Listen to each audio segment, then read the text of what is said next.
అందరికీ నమస్కారాలు. గౌరవ రాష్ట్ర ముఖ్యమంత్రి వర్యులు చంద్రబాబు నాయుడు గారికి, అలాగే రాష్ట్ర ఉప ముఖ్యమంత్రి పవన్ కళ్యాణ్ గారికి నమస్కారం తెలియజేస్తూ, ఈ ఫోటోలు కనిపిస్తున్న వ్యక్తి చింతకాల విజయ్ అనే వ్యక్తి. ఓకే, మీరు కూటమి ప్రభుత్వం తరపున మీరు ఈయనకి ఎంపీ పదవి ఇచ్చారు. మేము దానికి ఏమీ అభ్యంతరం చెప్పట్లేదు, కానీ తీసుకునే ముందు ఇతను మాకు అనగా మెగా ఫ్యామిలీకి కానివ్వండి, లేకపోతే ఈ రాష్ట్రంలో మరి ఈ కూటమి ప్రభుత్వానికి అన్ని రకాల సహాయ సహకారం అందించిన ఈ కాపు కమ్యూనిటీకి కూడా ఆయన క్షమాపణ చెప్పాలి. ఎందుకంటే చిరంజీవిని తిట్టారు, 80 లక్షల ఓట్లు వేసినటువంటి ఆ రోజు వేసినటువంటి కాపులు కానీ ఇతర కమ్యూనిటీల వాళ్ళు కానీ వాళ్ళందరినీ తిట్టాడు. కాబట్టి ఆయన తిట్టి 2014లో తిట్టారు.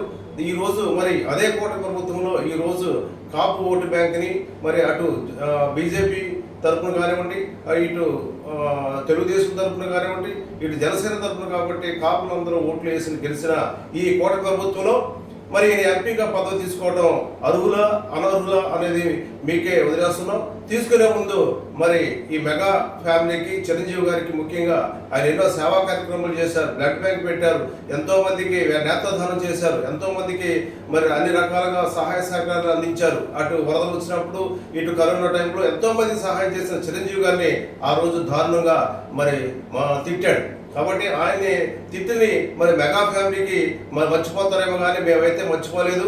మేము కేఆర్పిఎస్ కాపు రిజర్వేషన్ పోరాట సంస్థ మేము తీవ్రంగా ఖండిస్తున్నాం. దీనికి ముందుగా ఆయన క్షమాపణలు చెప్పి ఈ పదవి తీసుకోవాలి. మరి బీసీల్లో ఇంతకంటే ముఖ్యవాళ్ళు లేరా? భీష్మాచార్యుగా పేరొందిన మరి యనమల రామకృష్ణ గారికి ఈ పదవి ఇవ్వచ్చు కదా. లేకపోతే మా జిల్లాకు సంబంధించి కృష్ణా జిల్లాలో ఉన్నటువంటి 2 సార్లు ఈ మన ఎంపీగా పనిచేసిన మరి కొనకళ్ళ నారాయణరావు గారు, ఎందుకంటే ఆయన పెద్ద మనిషి అని పవన్ కళ్యాణ్ గారు చెప్తూ ఉంటారు కదా. ఆయన మరి రాష్ట్రం విడిపోయేటప్పుడు పార్లమెంట్ తలుపులు వేసినప్పుడు ఆయన ఊపిరాడిగా గుండెపోటు వచ్చింది, ఒకటేనా బాంబే తీసుకెళ్లారు. అటువంటి వ్యక్తికి ఎంపీ ఇవ్వండి బీసీ వర్గాల్లో. లేకపోతే మా బాబాయ్ బీసీ సంక్షేమ సంఘం నుంచి పోరాడుతున్నాడు, కేశవ శంకరరావుకి ఇవ్వండి. లేదా వేరే కులాలకి బీసీలో ఉన్నారు కదా, మరి ఎందుకు ఇవ్వట్లేదు అంటే కాపులని తిట్టిన వాళ్ళకి మాత్రమే మీరు పదవులు ఇస్తారు. మరి కాపుల్లో మరి వంగవీటి మోహన్ రంగా గారి తనయుడు రాధాకృష్ణ గారిని మరి మీరు అందరూ ఉపయోగించుకున్నారు కదా పార్టీలో మొన్న ఎలక్షన్ టైంలో. మరి ఆయనకి ఎందుకు రాజ్యసభ పదవి లేదు, ఎందుకు ఎమ్మెల్సీ పదవి లేదు, ఈ రోజు వరకు ఆయన పరిగణలోకి తీసుకోలేదంటే మా ఆత్మఘోష మాకు చాలా బాధగా ఉంది. అలాగే మరి సీనియర్ రాష్ట్ర ఉపాధ్యక్షుడు మరి బోరగడ్డ మరి వేదవ్యాస గారికి ఈ రోజు వరకు మీరు సరైన గౌరవమైన మర్యాదలు ఇస్తున్నారా? ఇప్పుడు కూడా ఆయనకి ఏదైనా పదవి ఇచ్చారా? ఏదో తెలుగుదేశం పార్టీ పదవి కాదు, రాజ్యాంగబద్ధమైన పదవి ఏమన్నా వేదవ్యాస గారికి ఇచ్చారా? ఇవ్వలేదు. కాబట్టి మీరందరూ పవన్ కళ్యాణ్ గారిని చూసి కాపుల్లో ఆయనకి ఇచ్చామని చెప్పి మరి ఉన్న సీనియర్ కాపులు అందరూ మీరు తొక్కేయడం చాలా బాధాకరంగా ఉంది.